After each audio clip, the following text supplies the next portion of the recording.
Prince Charles is one of the most well-known, most photographed, most recognizable figures in the world, but there are still some aspects of his life little known to the general public. Here's what you might not know about Prince Charles.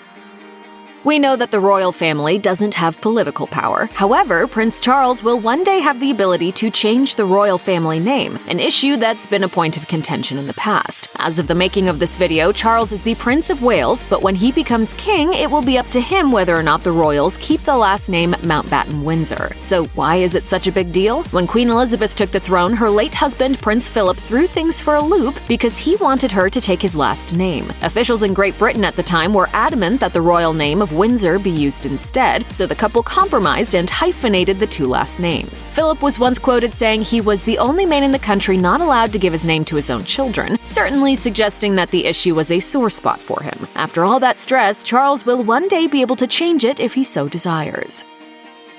If you think that Queen Elizabeth will live forever, you're not alone. She's been on the throne for nearly 70 years, and it doesn't seem like she has any plans of giving up her crown. Because of her reign, the Queen has made her firstborn son, Prince Charles, the longest heir apparent in royal history. As noted by The Guardian, Charles broke the long-standing record of eldest heir apparent when he turned 62, surpassing Edward VII, his great-great-grandfather who waited 59 years to take over the throne. So how long has Charles been the direct heir to the British throne? Only since he was 3 years old. His mother became queen in 1952, and she later dubbed him the Prince of Wales at 9 years old. So at this point, we can imagine that he's eager to become king.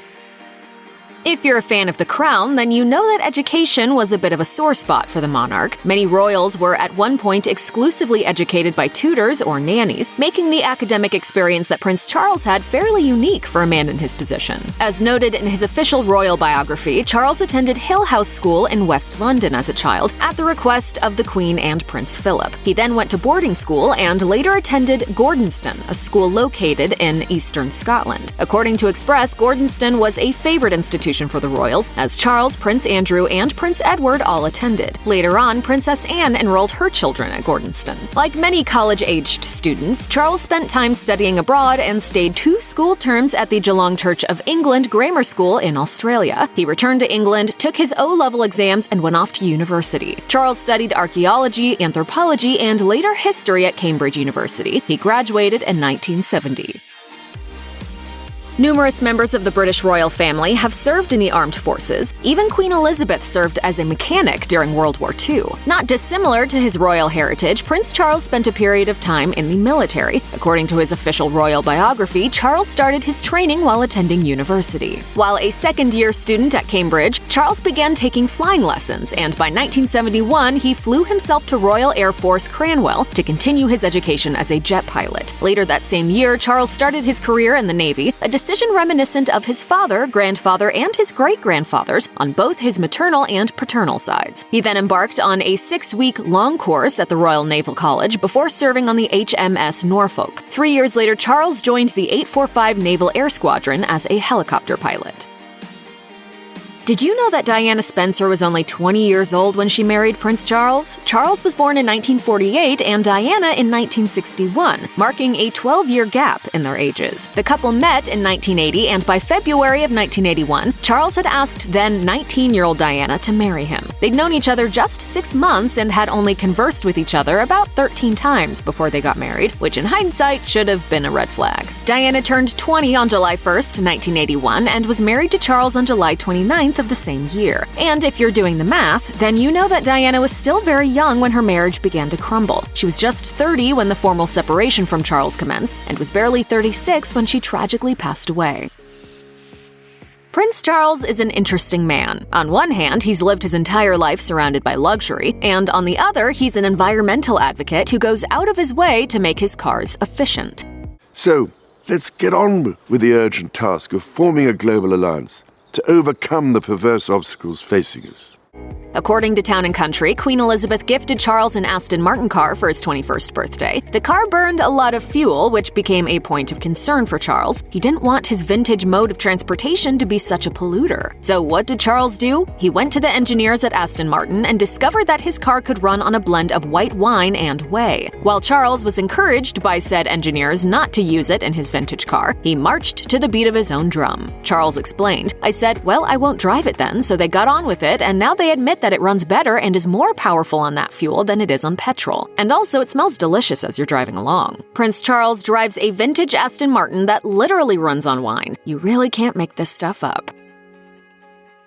Get ready for some abbreviations because we're about to list off Prince Charles's official title. Charles's full title is His Royal Highness Prince Charles Philip Arthur George, Prince of Wales, KG, KT, GCB, OM, AK, QSO, PC, ADC, Earl of Chester, Duke of Cornwall, Duke of Rothesay, Earl of Carrick, Baron of Renfrew, Lord of the Isles, and Prince and Great Steward of Scotland. The coupled letters represent different knightly orders. For example, KG stands for Knight of the Garter, which according to Business Insider is the most senior chivalrous order. KT stands for Knight of the Thistle, GCB stands for Knight Grand Cross of the Order of Bath, and so on. You'll see that Charles is not just a prince, but is also the Earl of Chester, the Duke of Cornwall, etc. These are titles that are automatically given to the heir of the British throne. When Charles eventually becomes king, it's likely that Prince William will take on many, if not all, of the titles, as he will then be the next direct heir. As noted by his official royal biography, Charles is passionate about providing good quality food to the masses and established his company, Duchy Organic, in 1990. Plant the seeds left from cooking vegetables and see how long it takes them to sprout. In 2010, Duchy Organics joined British supermarket Waitrose in partnership and has been selling its products in the mainstream market. To top off a good thing, all the monetary profits made by the company are donated to charity. Queen Elizabeth spoke about her son's commitment to Duchy Organics and conservation in general, and according to Marie Claire, championed him for his service. The Queen said, "Over his 70 years, Philip and I have seen Charles become a champion of conservation and the arts, a great charitable leader, a dedicated and respected heir to the throne, and a wonderful father. Most of all, sustained by his wife, Camilla, he is his own man, passionate and creative." What's the company's best-selling product, you might ask? Biscuits. Count us in.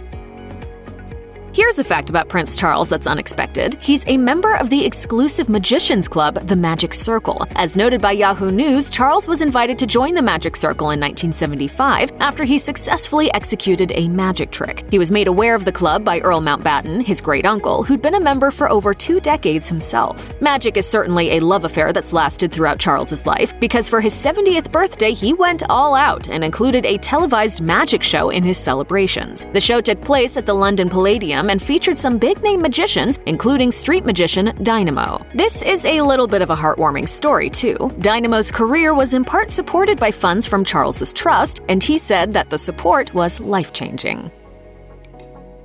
Prince Charles might be known for his dapper suits and coordinated ties, but it might come as a surprise to learn that he's behind a Net-a-Porter clothing collection. Yes, the heir to the British throne is partially responsible for a clothing line. As noted by Marie Claire, Charles partnered with the Modern Artisan Project through his foundation to support design students, located in Italy, in their fashion pursuits. The goal was to create a sustainable clothing line that utilized the latest technology, digital work, AI, and data from Net-a-Porter's consumers. Charles said in a statement that he was enormously impressed by the work produced and was hopeful about the vision shown by the designers. He said, "Hopefully they will take away a great deal of skill and understanding of sustainable approaches to design and manufacturing that they can apply to their own businesses or future careers. The key for me is to rediscover the importance that nature plays, understand where natural materials come from, and how they can be used in exciting and innovative ways." It's no secret that Prince Charles is a snappy dresser. It's probably pretty easy for him to be, given that he has a net worth of about $400 million. And it looked as though Charles's coordinated suits and great winter coats caught the eye of the Esquire, because the International magazine named him Best Dressed Man in 2009. Esquire's United Kingdom-based edition took the opportunity to comment on the decision, with its fashion director Nick Sullivan saying that he applauded the call. Sullivan wrote, "Charles may not have quite the same look as more predictable list toppers like David Beckham or Justin Timberlake, but as British Esquire's editor-in-chief Jeremy Langmead put it, it's the men who dress like grown-ups who really caught the judges' eyes. Hurrah for that." So who else made the list that year? You might not be surprised by this one, given that he was arguably the swaggiest president to ever exist, but former President Barack Obama only came in 4th. Not bad, Charles.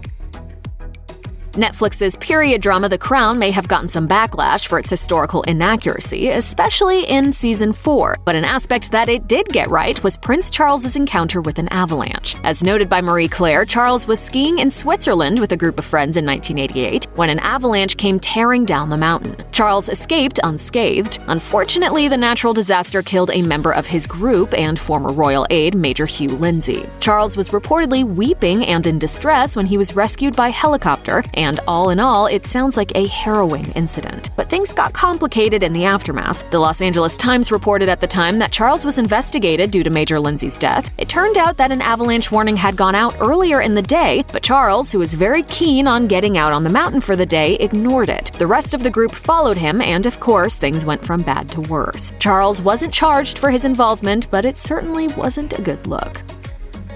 Check out one of our newest videos right here. Plus, even more list videos about the royal family are coming soon. Subscribe to our YouTube channel and hit the bell so you don't miss a single one.